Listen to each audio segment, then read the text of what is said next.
Otherworldly Evil Monarch, Bab 101, Judul, Selebar Rambut. Kasihan, sangat disesalkan, akan lebih baik jika Jun Mo Xie terbunuh. Setidaknya, itu akan membuat hati kakeknya yang brengsek sakit, kata Lady Yuer dengan gigi terkatup.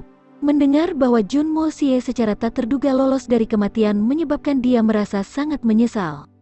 Di bawah perahu, Jun Mo Xie sedang mengguncang otaknya tetapi bingung bagaimana dia telah menyinggung Nyonya Yuer ini. Menilai dari kebencian pahit dalam suara wanita muda ini, itu terdengar seolah-olah dia telah dilanggar ratusan kali oleh Jun Mo Xie. Tuan Liu perlahan merenung dan berkata, "Sekarang situasi ini telah meningkat ke titik ini, misi untuk membunuh sang putri akan dibatalkan untuk sementara. Kita beruntung mendapatkan tendon binatang Suan tanpa hambatan. Pada saat ini, aku bisa mengatur keberangkatan kamu dari Tianxiang. Haha, untuk masalah lainnya, aku akan melaporkan secara pribadi kepada tuan aku dan melihat apa yang orang tua rencanakan.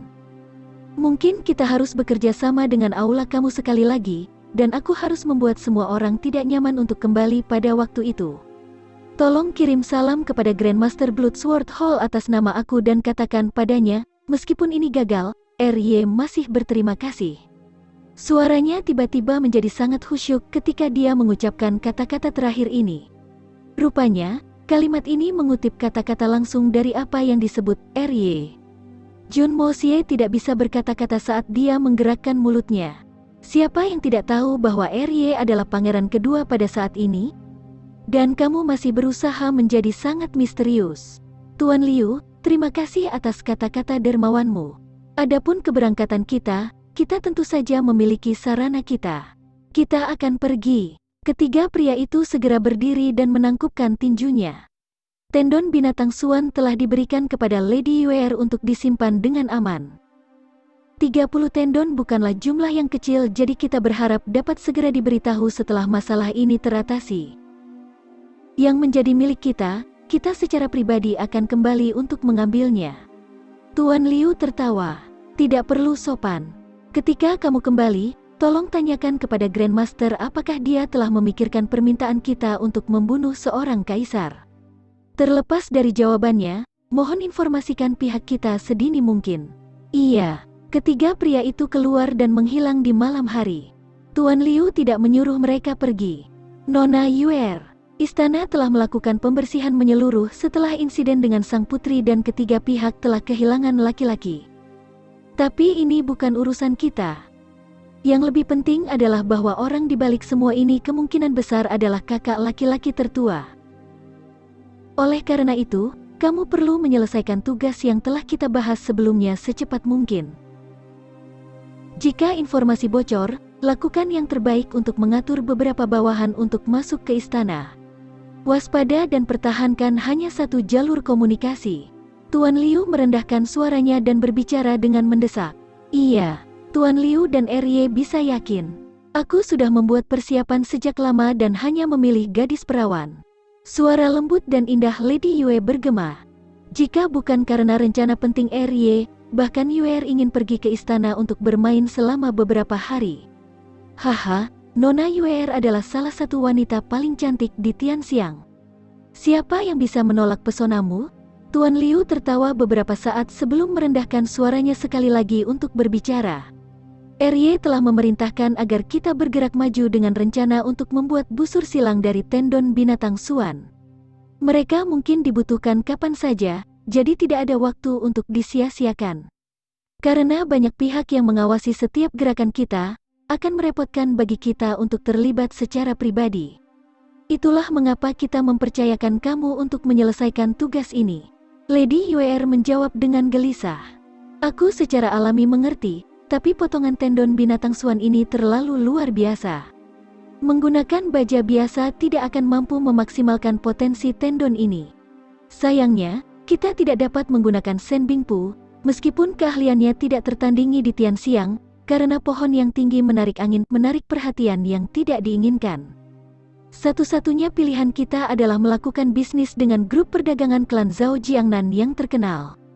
Aku sudah mengirim kurir untuk menghubungi mereka sebelum lelang, tapi aku belum menerima tanggapan. Semakin cepat masalah ini diselesaikan, semakin baik. Kita bahkan bersedia menggandakan pembayaran jika memang diperlukan.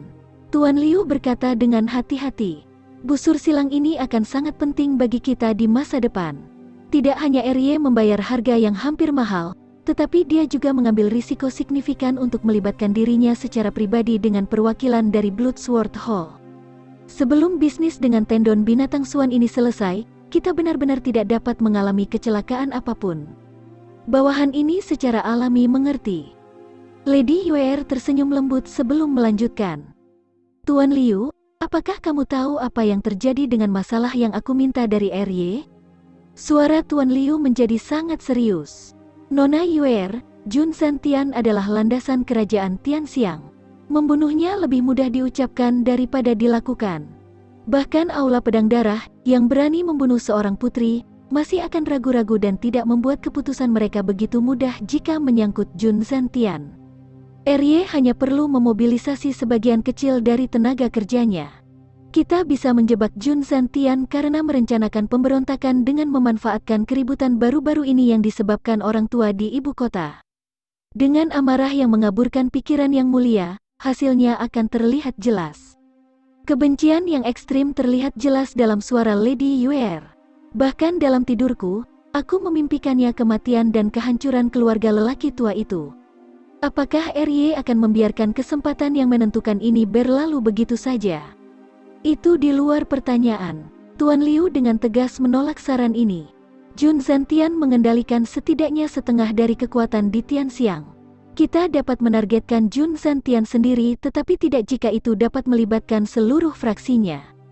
Apa yang diinginkan Erie bukanlah kerajaan Tianxiang yang terfragmentasi. Jun Zentian meninggalkan negaraku dalam reruntuhan dan keluargaku mati atau tercerai-berai.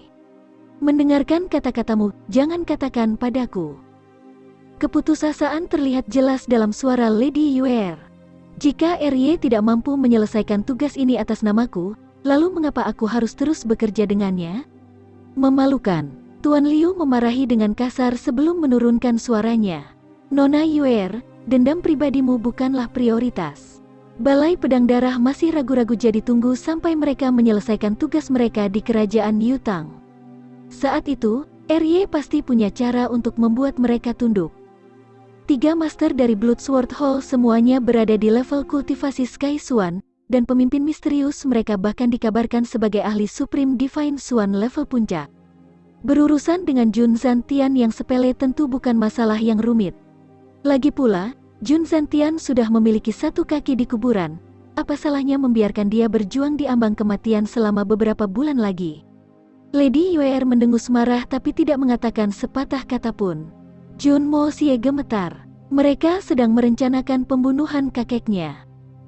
Tidak hanya para pembunuh dari Bloodsworth Hall, sebenarnya 3 ahli tingkat Sky Swan, tetapi pemimpin mereka tampaknya berada di tingkat kultivasi Swan Agung Ilahi. Tetapi karena permukaan danau sangat tenang, air tanpa dapat dihindari mengeluarkan suara percikan yang sangat kecil saat dia gemetar. Meski suaranya nyaris tak terdengar, Jun Xie tetap langsung mengutuk di dalam hatinya. Siapa di sana? Sebuah suara tersentak. Ada seseorang di bawah perahu. Posisinya telah terungkap. Jun Mo Xie tidak punya waktu untuk berpikir sebelum membalikkan tubuhnya dan dengan tegas menendang bagian bawah perahu. Tubuhnya tampak seperti ikan todak besar saat dia melesat dengan keras di bawah air, dengan cepat berenang jauh. Sebuah ledakan mengguncang akupoin pesiar saat atap kabin hancur menjadi serpihan air. Sosok yang dilapisi dengan cahaya keemasan yang cerah dan menyilaukan, menyerbu ke udara setinggi hampir 5 zang. Seperti kilatan petir, kedua matanya menyapu ke segala arah untuk menemukan siluet Jun Mo Xie yang melarikan diri di bawah air dengan kecepatan tinggi. Dengan kilatan cahaya keemasan, sosok itu kembali ke perahu untuk merebut tiang bambu panjang milik jurumudi. Swoosh! Dengan mengangkat, tiang itu tampak seperti kilat hitam yang diselimuti Swan Ki emas saat terbang dari tangannya menuju siluet bawah air Jun Mo Xie. Pada saat yang sama, sosok itu meluncur tinggi di langit dan terbang ke arah yang sama dengan tiang bambu. Melayang di atas permukaan danau dengan lengan jubahnya berkibar, sosok emas yang mempesona ini tampak seolah-olah dewa telah turun ke bumi. Ini tepatnya Tuan Liu. kultivasi tingkat emas puncak dan hanya setengah langkah dari tingkat Gyoksuan. Junmo Xie terus menekan dan berenang menuju kejauhan ketika dia tiba-tiba merasakan lapisan demi lapisan tekanan berat menekan dari atas. Air yang mengelilingi tubuhnya terasa seolah tiba-tiba membeku dan perasaan krisis yang akan datang tumbuh di dalam hatinya. Darahnya dengan cepat menjadi dingin. Tanpa menoleh, Junmo Xie bisa merasakan bahwa lintasan serangan ini akan menembus tubuhnya. Jika dia tidak dapat menghindarinya, maka pasti akan ada lubang besar berdarah. Dengan cepat mengambil keputusan, dia langsung mengedarkan Art of Unlocking Heaven's Fortune dengan kekuatan penuh. Merasa tekanan pada tubuhnya berkurang, dia mengerahkan semua usahanya untuk bersandar ke satu sisi, membusungkan dadanya, menjulurkan pantatnya, dan menyedot pinggangnya. Penampilannya seperti bentuk S. Sosok yang sangat mematikan dengan lekukan di semua tempat yang tepat. Swoosh! 4 tiang bambu panjang Zhang yang nyaris tidak tergores oleh kulit Junmo Xie, terus melewati bagian kecil punggungnya, secara kebetulan menembus pakaiannya dan bahkan melalui celana dalamnya, sebelum dimasukkan ke dalam dasar danau. Junmo Xie merasakan hawa dingin mengalir di pahanya dan rasa sakit yang menyengat saat rambut keriting pendek tiba-tiba melayang di dalam air. Jika tiang bambu melenceng sebesar sehelai rambut, dia takut Tuan Muda Jun akan menunggu Yang Mulia Kaisar. Dia langsung berkeringat dingin. Batang bambu standar panjangnya hanya 2 zang, tetapi tiang bambu yang digunakan di Danau Kabut Spirit relatif lebih panjang karena kedalaman danau. Junmo Xie berjuang untuk mendapatkan kebebasan. Tiang bambu yang dimasukkan ke celah antara pakaian dan dagingnya tiba-tiba tidak bergeming. Belati terbang kecil dan indah muncul dengan jentikan tangan kanannya sebelum dia melakukan tebasan ke belakang dengan cepat dan menjadi bebas. 2 potong gaun yang menyerupai sepasang kupu-kupu dibelah di kedua sisinya untuk memperlihatkan tubuh telanjang di antaranya. Jika ini adalah wanita muda, maka itu akan sangat memikat. Di atas langit, sosok emas dengan cepat turun.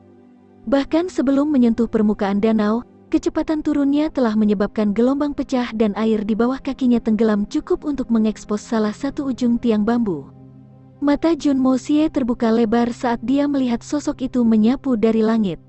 Mendengus di dalam hatinya, dia tiba-tiba menegakkan dirinya dan bergegas ke permukaan. Jangan khawatir. Dia tidak akan pernah terburu-buru untuk bertarung. Seperti dia sekarang, ahli puncak emas Suan masih merupakan gunung yang tidak dapat diatasi. Saat tubuhnya melesat ke atas, tangan kirinya tiba-tiba meninju ke kanan saat dia hendak mencapai permukaan untuk membuat panah air yang meledak ke arah sosok yang jatuh di langit. Bersamaan dengan itu, tangannya yang lain meraih ujung tiang bambu yang terbuka saat dia dengan cepat berenang kembali ke danau. Mengedarkan seni membuka keberuntungan surga dengan kekuatan penuh, tiang bambu itu tiba-tiba ditarik menjadi bentuk bulan sabit dan terus mengeluarkan suara retakan yang menyebabkan gigi orang-orang menjadi asam. Ketika tiang telah dibengkokkan sejauh mungkin ke belakang, Junmo Xie tiba-tiba melepaskannya setelah menghabiskan cadangan kekuatannya. Tubuh telanjangnya berenang menjauh dengan sangat cepat. Tiang bambu yang bengkok diluruskan dengan energi yang luar biasa, dan suara whoosh yang mendengung memantul keluar.